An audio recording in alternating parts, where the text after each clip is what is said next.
दोस्तों प्यार भरा नमस्कार स्वीकार कीजिए। मैं हूं हेमंत और लेकर के हाजिर हूं आज का करंट अफेयर यानी कि 27 जनवरी 2025 का करंट अफेयर। एक इंपॉर्टेंट बात, कल 26 जनवरी को विभिन्न कार्यक्रम होने की वजह से मैं बहुत व्यस्त रहा और कल का करंट अफेयर अपलोड नहीं हो पाया, लेकिन कल के जो क्वेश्चंस थे वो आज के इस वीडियो में कवर कर लिए गए हैं, तो आपको जरा से भी परेशान होने की जरूरत नहीं है। देरी न करते हुए पहले प्रश्न से शुरुआत करते हैं और पहला प्रश्न है कि गणतंत्र दिवस परेड 2025 में प्रदर्शित की जाने वाली झांकियों का थीम क्या है? Bright India, heritage and development, उज्जवल भारत, विरासत और विकास। ऑप्शन नंबर बी है golden India, heritage and development, स्वर्णिम भारत, विरासत और विकास। ऑप्शन सी है developed India, heritage and development, विकसित भारत, विरासत और विकास। एंड ऑप्शन नंबर डी है नॉन ऑफ दीज, इनमें से कोई नहीं। और इसका राइट आंसर है option number B, golden India, heritage and development, स्वर्णिम भारत, विरासत और विकास। इसके हम इंग्लिश के ऑप्शंस इसलिए लिए हैं कि कुछ साथियों में ऐसा होता है कि उन्हें हिंदी के जो वर्ड्स होते हैं जैसे उज्जवल हो गया, स्वर्णिम हो गया, तो इसे समझने में थोड़ा सा प्रॉब्लम होती है, तो इसीलिए इसके हमने ऑप्शंस को इंग्लिश में भी रीड किए हैं। बाकी हिंदी और इंग्लिश दोनों में बाइलिंगुअल है, तो आपको परेशान होने की जरूरत नहीं है। तो इसका जो राइट आंसर है वो ऑप्शन नंबर बी है। व्याख्या देख लेते हैं।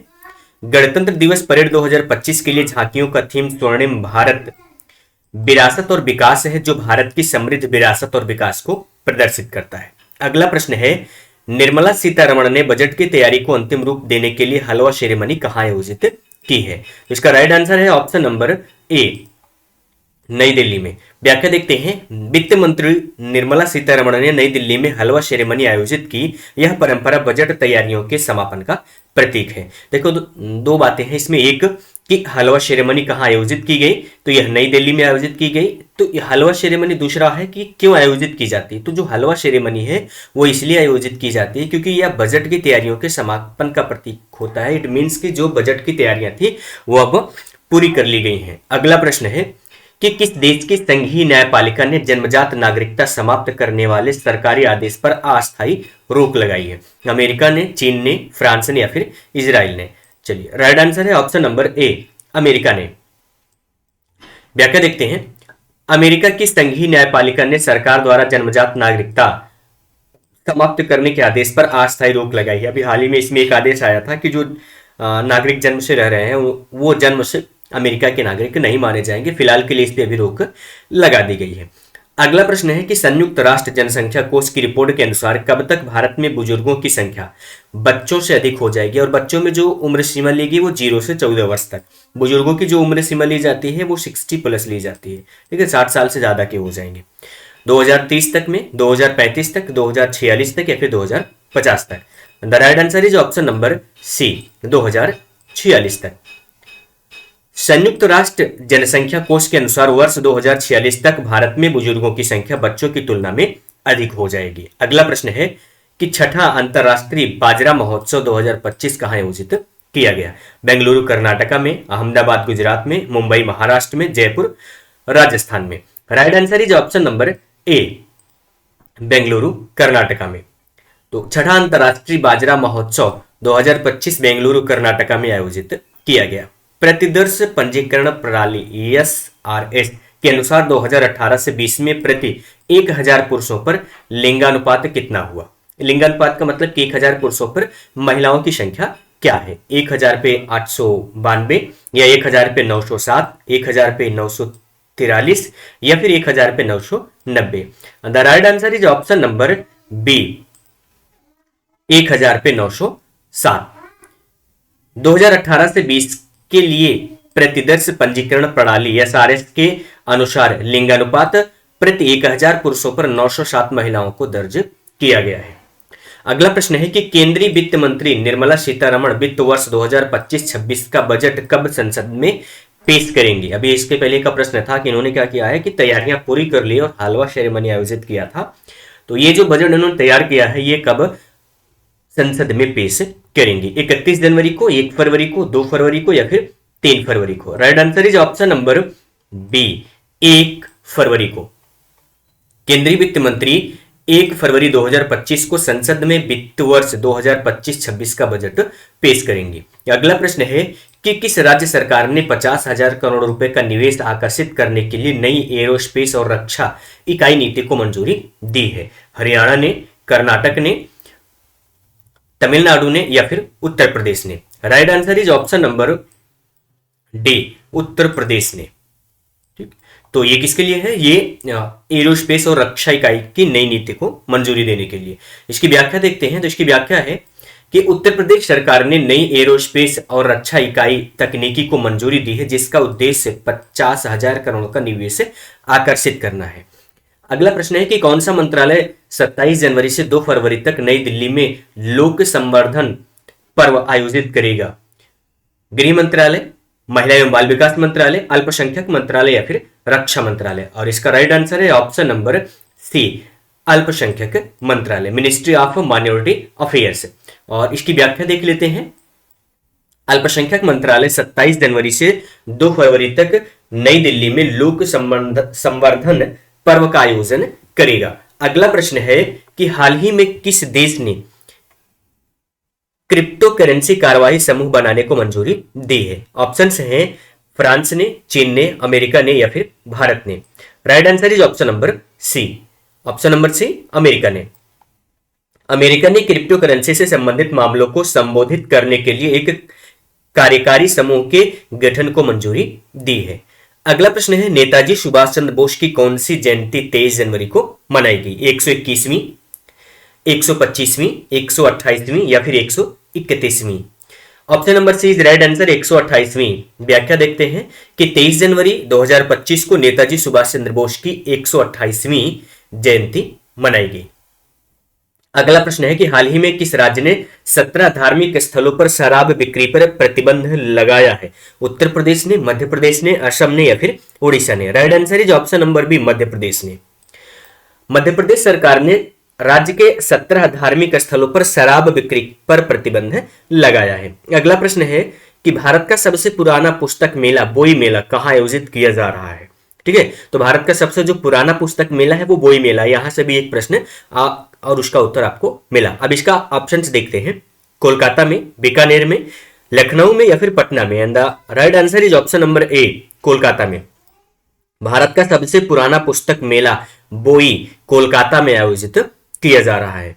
अगला प्रश्न है 2024-25 के अंत तक भारत की डिजिटल अर्थव्यवस्था का राष्ट्रीय आय में कितना योगदान होगा? 5.5%, 11.05%, 13.42%, 18.06%? और इसका जो सही उत्तर है वो है ऑप्शन नंबर सी, 13.42%। भारत की डिजिटल अर्थव्यवस्था 2024-25 के अंत तक राष्ट्रीय आय में 13.42% का योगदान देगी। अब आपको बताना है कि ये जो 24-25 है इसकी एंडिंग कब है, यानी कि कौन से मंथ में 2024-25 का जो हमारा वित्तीय वर्ष है वो कब कंप्लीट हो रहा है। बेसिक सा क्वेश्चन है, कमेंट बॉक्स में बताइएगा। अगला प्रश्न है कि दावोस में चल रहे विश्व आर्थिक मंच सम्मेलन में किस राज्य को 1.78 लाख करोड़ रुपए का निवेश मिला है? उत्तर प्रदेश को, बिहार को, तमिलनाडु को या फिर तेलंगाना को? Right answer is option number D, Telangana. Davos में विश्व आर्थिक मंच सम्मेलन में तेलंगाना को रुपए 1.78 लाख करोड़ का निवेश प्राप्त हुआ है। अगला प्रश्न है निम्नलिखित में से कौन सा देश पहली मानव पनडुब्बी अंडर वाटर समरसेबिल को लॉन्च करेगा? चीन, अमेरिका, भारत या फिर फ्रांस? और उत्तर है option number C, Bharat. Bharat अपनी पहली मानव पनडुब्बी अंडर वाटर समरसेबिल लॉन्च करने की योजना बना रहा है। यह परियोजना समुद्री अनुसंधान और सुरक्षा के लिए महत्वपूर्ण होगी। अगला प्रश्न है कि हाल ही में कहां बीएसएफ ने भारत पाकिस्तान सीमा पर ऑपरेशन सर्द हवा का शुरुआत किया है? पंजाब में, राजस्थान में, गुजरात में या फिर जम्मू कश्मीर में? Option number A, Rajasthan is right answer. व्याख्या इसकी देखते हैं। बीएसएफ ने राजस्थान में ऑपरेशन सर्द हवा शुरू किया है, जिसका उद्देश्य सर्दियों के मौसम में घुसपैठ को रोकना और सीमा की सुरक्षा बढ़ाना है। अगला प्रश्न है कि हाल ही में आरबीआई ने किस बैंक पर मौद्रिक जुर्माना लगाया है? स्टेट बैंक पर, केनरा बैंक पर, बैंक ऑफ महाराष्ट्र पर, पंजाब नेशनल बैंक पर? Right answer is option number B, Canara bank पर। भारतीय रिजर्व बैंक आरबीआई ने बैंकिंग मानदंडों और नियमों के उल्लंघन के लिए केनरा बैंक पर मौद्रिक जुर्माना लगाया है। अगला प्रश्न है कि हाल ही में किस राज्य के राज्यपाल ने उत्कृष्ट प्रदर्शन करने वाले युवाओं को यंग अचीवर्स अवार्ड 2025 प्रदान किया? छत्तीसगढ़ ने, गोवा ने, बिहार ने या फिर हिमाचल प्रदेश ने? Right answer is option number D, Himachal Pradesh ने। व्याख्या देखते हैं इसकी। हिमाचल प्रदेश के राज्यपाल ने राज्य के उन युवाओं को यंग अचीवर्स अवार्ड 2025 दिया जिन्होंने अपने क्षेत्र में असाधारण प्रदर्शन किया है। अगला प्रश्न है कि हाल ही में किसके द्वारा भारतीय सेना के लिए संजय युद्ध क्षेत्र निगरानी प्रणाली पेश किया गया है? प्रधानमंत्री नरेंद्र मोदी जी के द्वारा, रक्षा मंत्री राजनाथ सिंह जी के द्वारा, गृह मंत्री अमित शाह जी के द्वारा, और इनमें से कोई नहीं। Right answer is option number B, रक्षा मंत्री राजनाथ सिंह जी के द्वारा। व्याख्या देखते हैं। रक्षा मंत्री राजनाथ सिंह जी ने भारतीय सेना के लिए संजय युद्ध क्षेत्र निगरानी प्रणाली पेश की, जो युद्ध क्षेत्र में वास्तविक समय की जानकारी प्रदान करने में सहायक होगी। अगला प्रश्न है कि हाल ही में किस तारीख को उत्तर प्रदेश स्थापना दिवस मनाया गया? 21 जनवरी को, 22 जनवरी को, 23 जनवरी को या फिर 24 जनवरी को? तो इसका जो राइट आंसर है ऑप्शन नंबर डी, 24 जनवरी को। उत्तर प्रदेश स्थापना दिवस हर साल 24 जनवरी को मनाया जाता है। यह दिन 1950 में राज्य के गठन को चिन्हित करता है, यानी कि 24 जनवरी 1950 को उत्तर प्रदेश राज्य का गठन किया गया था और तब से 24 जनवरी को उत्तर प्रदेश अपना स्थापना दिवस मनाता है। अगला प्रश्न है कि हाल ही में किस राज्य सरकार ने सम्मान संजीवनी ऐप लॉन्च किया है? पंजाब सरकार ने, हरियाणा सरकार ने, राजस्थान सरकार ने या फिर महाराष्ट्र सरकार ने? तो option number B is right answer, Haryana सरकार ने। हरियाणा सरकार ने सम्मान संजीवनी ऐप लॉन्च किया है, जिसका उद्देश्य सरकारी योजनाओं का लाभ लोगों तक आसानी से पहुंचाना है। अगला प्रश्न है निम्नलिखित में से किसके द्वारा सतीश धवन अंतरिक्ष केंद्र से संवा उपग्रह प्रक्षेपित होगा? यानी कि कौन जो हमारा 100th यानी कि संवा उपग्रह है वो कौन इसको प्रक्षेपित करेगा या इसे कौन लॉन्च करेगा? इसरो करेगा, डीआरडीओ करेगा, नासा करेगा या फिर जाक्सा करेगा? तो इसे इसरो के द्वारा किया जाएगा। Option number is right answer. इसकी व्याख्या देख लेते हैं। भारतीय अंतरिक्ष अनुसंधान संगठन इसरो सतीश धवन अंतरिक्ष केंद्र से अपना 100वां उपग्रह लॉन्च करेगा। अगला प्रश्न है 2025 की ग्लोबल फायर पावर सैन्य शक्ति रैंकिंग में भारत का कौन सा स्थान है? पहला, दूसरा, तीसरा या फिर चौथा? Right answer is option number D, चौथा। भारत ने 2025 की ग्लोबल फायर पावर सैन्य शक्ति रैंकिंग में चौथा स्थान प्राप्त किया है। यह भारत की बढ़ती सैन्य क्षमता को दर्शाता है।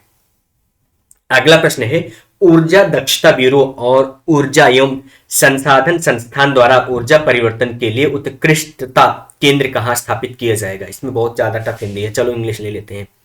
Where will be the bureau of energy efficiency and the institute of energy and resource jointly establish a centre for excellence for energy transformation? Option है Dehradun, Nashik, Chennai, Hyderabad. Right answer is option number D, Hyderabad. ऊर्जा दक्षता bureau और ऊर्जा एवं संसाधन संस्थान हैदराबाद में ऊर्जा परिवर्तन के लिए उत्कृष्टता केंद्र स्थापित करेंगे। अगला प्रश्न है कि प्रतिवर्ष किस तारीख को भारत में राष्ट्रीय मतदाता दिवस मनाया जाता है? 24 जनवरी को, 25 जनवरी को, 26 जनवरी को या फिर 27 जनवरी को? Right answer is option number B, 25 जनवरी को। भारत में 25 जनवरी को राष्ट्रीय मतदाता दिवस मनाया जाता है, जिसका उद्देश्य नागरिकों को मतदान के महत्व के प्रति जागरूक करना है। अगला प्रश्न है कि हाल ही में विश्व पिकल बॉल लीग का पहला संस्करण कहां शुरू हुआ?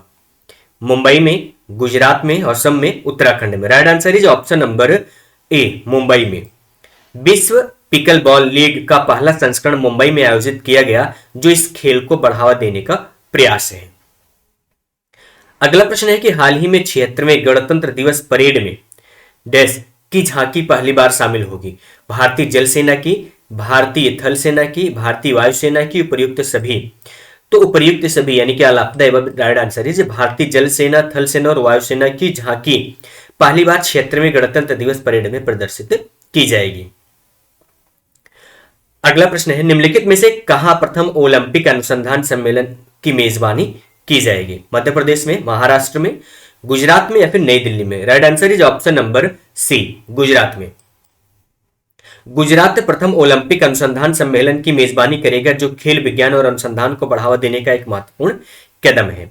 अगला प्रश्न है कि निम्नलिखित में से किस वर्ष तक वैश्विक उपभोग में भारत की हिस्सेदारी 16% होने का अनुमान है?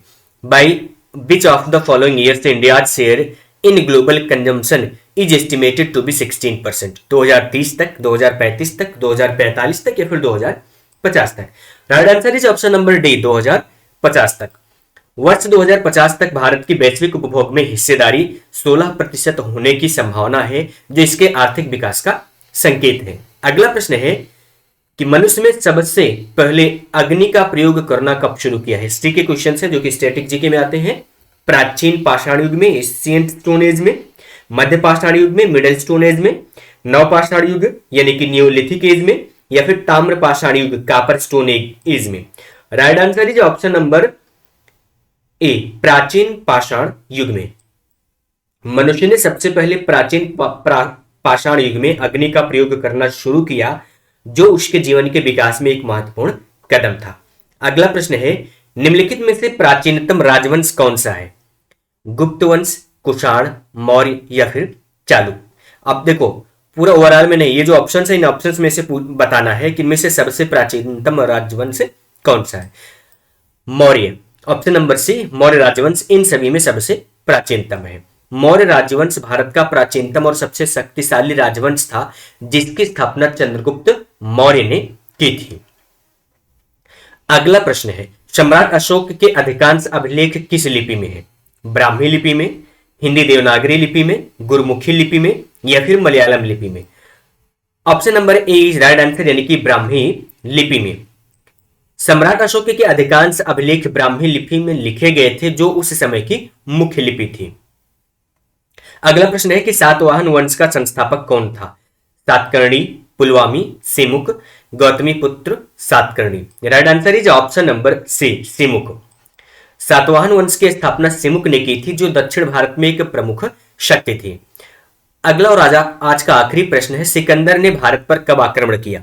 226 ईसा पूर्व में, 326 ईसा पूर्व में, 426 ईसा पूर्व में या फिर 526 ईसा पूर्व में? Right answer is option number B, 326 ईसा पूर्व में। सिकंदर ने 326 ईसा पूर्व में भारत पर आक्रमण किया और पोरस के खिलाफ प्रसिद्ध लड़ाई लड़ी। गाइस ये थे आज के करंट अफेयर के क्वेश्चंस। होप कि वीडियो इन्फॉर्मेटिव लगा। लाइक कीजिएगा, अपने फ्रेंड्स के बीच में शेयर कीजिए, और चैनल को सब्सक्राइब नहीं किया हुआ तो चैनल को सब्सक्राइब कर लीजिए डेली करंट अफेयर की नोटिफिकेशन पाने के लिए। मिलते हैं अगले करंट अफेयर के वीडियो के साथ में। Bye bye.